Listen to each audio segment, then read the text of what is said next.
అండి మా అబ్బాయి గంజాయికి అలవాటు పడిపోయాడు, మమ్మల్ని కోరుతున్నాడు, పోలీస్ డిపార్ట్మెంట్కి చెప్పి అరెస్ట్ చేయించండి.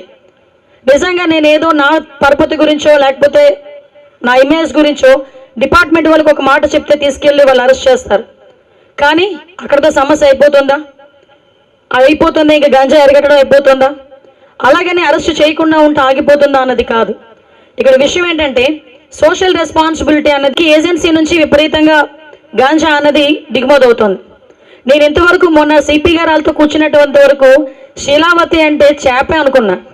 డ్రగ్ కూడా ఉంటుందని నాకు తెలియలే, గాంజాలో ఒక పార్ట్ ఉంటుందని నాకు సంగతి తెలియలే. బట్ అంటే వాళ్ళు కూడా డ్రగ్స్కి కూడా ఒక మంచి మంచి పేర్లు పెట్టుకొని వాళ్ళు ఎంత స్మార్ట్ వర్క్ చేస్తున్నారమ్మా ఒకసారి ఆలోచించండి. ఫ్లిప్కార్ట్లో అమ్మేస్తున్నాడు డ్రగ్స్ తెలుసా, అమెజాన్లో అమ్మేస్తున్నారు, ఈవెన్ కొరియర్ సర్వీసెస్లో డ్రగ్స్ అమ్మేస్తున్నారు.